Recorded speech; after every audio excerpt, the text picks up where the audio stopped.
Hello everyone, welcome to all of you. तो आज मैं आपको नीट 2023 जो कि 7 मई को ऑर्गेनाइज हुआ है उसका डिटेल में एनालिसिस बताने जा रहा हूँ।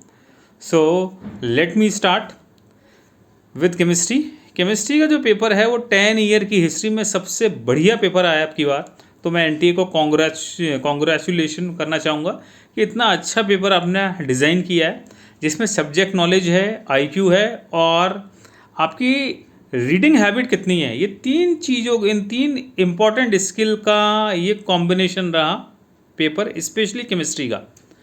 जैसे मैं आपको कुछ एग्जांपल देता हूँ। इस पेपर में अजर्शन रीजन टाइप के बहुत सारे क्वेश्चन थे। अजर्शन रीजन में 2 स्किल चाहिए। देखो, पहली तो आपको रीडिंग हैबिट आपकी कितनी फास्ट है। दूसरी बात, आप अजर्शन पढ़ने के बाद और रीजन पढ़ने के बाद उसका एनालिसिस क्या निकालते हैं, जैसे रीज़न और अजर्शन, रीज़न करेक्ट है और एक्सप्लेनेशन है या नहीं है। उसमें नॉर्मली इंसान फंसता है, उसमें स्टूडेंट फंसता है, उसमें डाउट होता है उसमें। तो आपको एनालिसिस करना भी आना चाहिए, है ना। तो अजर्शन रीज़न में कई सारे ऐसे क्वेश्चन थे जिसमें 4-5 स्टेटमेंट थे गिवन। तो आपको इमीडिएट उनको स्टडी करना था और उसको एनालाइज करना था, यार इनमें से कितने स्टेटमेंट करेक्ट हैं और कितने इनकरेक्ट हैं। सो देखो, मैं कुछ आपको एग्जाम्पल देता हूँ। नंबर 1 क्वेश्चन काइनेटिक्स का। ये काइनेटिक्स का अजर्शन रीजन बेस्ड क्वेश्चन था, मॉडरेट था ये लेवल। इसमें एक्टिवेशन एनर्जी का एक कॉन्सेप्ट था, है ना। तो अच्छा क्वेश्चन था ये, मतलब नॉर्मल क्वेश्चन नहीं था, थोड़ा आपको सोचना पड़ेगा। Number 2 electrochemistry. इसमें इलेक्ट्रोकेमिस्ट्री प्लस थर्मोडाइनमिक्स दोनों चीज़ इसमें इन्वॉल्व थी।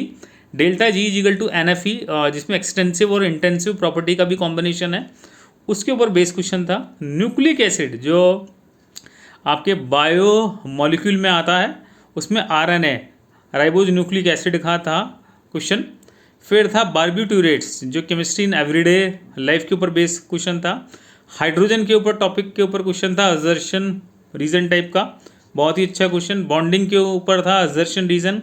एक क्वेश्चन था एल्डोल का, जो ऐसा क्वेश्चन मैंने IIT एडवांस में देखा हुआ है। ये बेसिकली क्वेश्चन ओरिजिनली सोलोमन्स का है, तो नीट वालों ने इसमें थोड़ा सा मॉडिफाई कर दिया। खैर, इसमें जो ऑप्शन थे वो IIT एडवांस से थोड़े आसान थे, लेकिन फिर भी NCERT बेस तो नहीं था, ये थोड़ा टफ क्वेश्चन था, आपको सोचना पड़ेगा।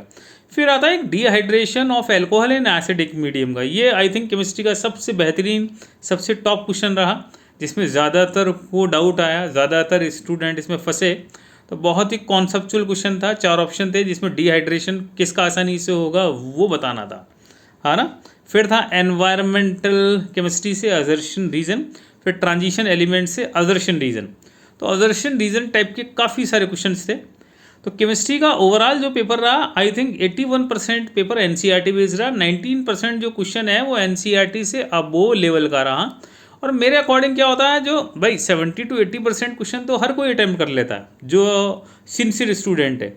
सिलेक्शन और रैंक में जो 10-20% जो क्वेश्चन होते हैं वही सिलेक्शन और रैंक को कंट्रोल करते हैं। ये तो रही बात केमिस्ट्री की। सबसे toughest question chemistry, physics, bio में सबसे टफ पेपर केमिस्ट्री का ही रहा।